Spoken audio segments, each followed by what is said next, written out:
ಯಾಕೆ ಕುಂಟ್ಕೊಂಡ್ ಬರ್ತಾ ಇದೆಯಾ? ಏನಾಯ್ತು? ಅಣ್ಣ ನೀನ್ ಗಾಬರಿ ಆಗ್ಬೇಡ, ಅದು ನಿನ್ನೆ ಡ್ಯಾನ್ಸ್ ಎಲ್ಲ ಮಾಡಿದ್ವಲ್ಲ ಅನ್ನೋ ಅಷ್ಟೇ. ಈಗ ನಿನಗಾಗಿರೋ ನೋವಿನ ಬಗ್ಗೆ ಕೇಳೋ ಅಷ್ಟು ತಾಳ್ಮೆ ನನಗಿಲ್ಲ. ನೀನು ಮಾಡಿರೋ ತಪ್ಪಿಂದ ನಾವು ಅನುಭವಿಸ್ತಾ ಇದೀವಲ್ಲ ನೋವು, ಆ ನೋವಿನ ಬಗ್ಗೆ ಹೇಳು. ಬಾರೆ ಇಲ್ಲಿ.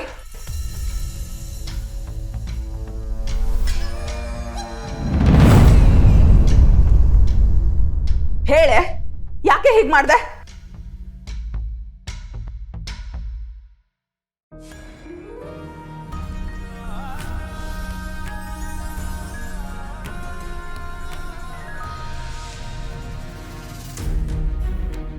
ವಿಮಲಾ ಈಗ ತಾನೇ ಬಂದಿದ್ದಾಳೆ, ಪಾಪ ಸ್ವಲ್ಪ ಸುಧಾರಿಸ್ಕೊಳ್ಳಿ ಬಿಡು. ಹೇಳ್ಬಿಟ್ಟು ಸುಧಾರಿಸ್ಕೊಳ್ಳಿ ಬಿಡಿ ಮಾವ. ಬೇಕಿದ್ರೆ ನಾನೇ ಜ್ಯೂಸ್ ಮಾಡ್ತಂದು ಇವಳು ಕುಡ್ಸಿ ಇವಳು ಮಾಡಿರೋ ಕೆಲ್ಸಕ್ಕೆ ಶಭಾಷ್ ಅಂತಾನೂ ಹೇಳ್ತೀನಿ, ಸರಿನಾ? ಅತ್ಗೆ, ಅವಳು ಈಗಾಗಲೇ ನೊಂದಿರೋ ಥರ ಕಾಣ್ತಿದ್ದಾಳೆ. ಈ ಥರ ಮಾತಾಡಿ ಇನ್ನಷ್ಟು ನೋವು ಕೊಡಬೇಡಿ ಪ್ಲೀಸ್. ಎಲ್ರು ಸ್ವಲ್ಪ ಸುಮ್ಮನೆ ಇದ್ಬಿಡಿ. ನಾನ್ ಕೇಳ್ತಾ ಇರೋ ಪ್ರಶ್ನೆಗೆ ಇವಳು ಉತ್ತರ ಕೊಡೋವರೆಗೂ ಯಾರು ಏನು ಮಾತಾಡ್ಬೇಡಿ. ಹೇಳೆ, ಯಾಕೆ ಹೀಗೆ ಮಾಡ್ದೆ? ಮತ್ತೆ ಇದ್ರ ಬಗ್ಗೆ ನನಗೇನು ಗೊತ್ತಿಲ್ಲ, ಬೆಳಗ್ಗೆನೇ ಗೊತ್ತಾಗಿತ್ತು. ಓ, ರಾತ್ರಿ ಕುಡ್ದಿದ್ಯಲ್ವಾ, ಅದಕ್ಕೆ ಗೊತ್ತಾಗ್ಲಿಲ್ಲ. ಹೋಗ್ಲಿ, ಈಗ ಬೆಳಗ್ಗೆ ಆದ್ರೂ ಗೊತ್ತಾಯ್ತಲ್ಲ. ಈಗ ಹೇಳು, ಯಾಕೆ ಕುಡ್ದೆ ಅಂತ. ಇಲ್ಲ, ನಾನು ಹೇಗೆ ಕುಡ್ದೆ ಅಂತ ಗೊತ್ತಿಲ್ಲ. ನಾನು ಕುಡ್ದಿದ್ದು ಬರೀ ಜ್ಯೂಸ್ ಮಾತ್ರ. ಆದರೆ ಅದರಲ್ಲಿ ಯಾರೋ ಮಿಕ್ಸ್ ಮಾಡಿ ನನಗೆ ಕುಡಿಸ್ಬಿಟ್ಟಿದ್ದಾರೆ.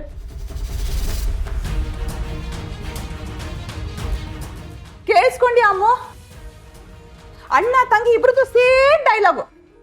ಇತ್ತೀಚೆಗೆ ಜ್ಯೂಸಲ್ಲಿ ಎಣ್ಣೆ ಮಿಕ್ಸ್ ಮಾಡೋದೇ ಟ್ರೆಂಡಿಂಗ್ ಆಗಿದೆಯಾ?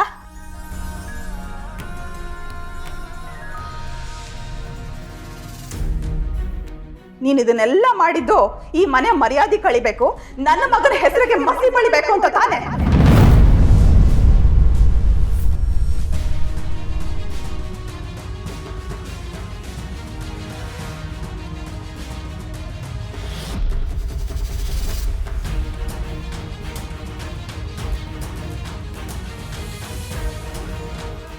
ವಿಮಲಾ ಹತ್ರ ಲಕ್ಷ್ಮಿ ಸರಿಯಾಗಿ ಲಾಕ್ ಆದ್ಲು.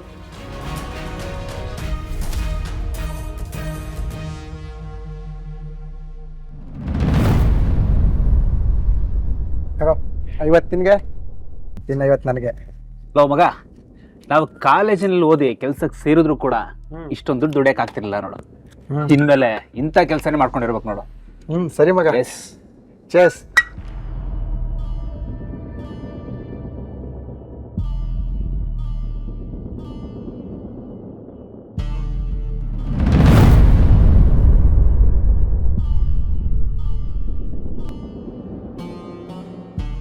ನನ್ನ ಮಕ್ಕಳ ಮಾಡೋದೆಲ್ಲ ಮಾಡಿ ಇಲ್ಲಿ ಕುತ್ಕೊಂಡು ಕುಡಿತಾ ಇದ್ದೀರಾ? ನಿಮ್ಮನ್ನ ಮಾತ್ರ ಸುಮ್ಮನೆ ಬಿಡಲ್ಲ ಕಂಡ್ರು.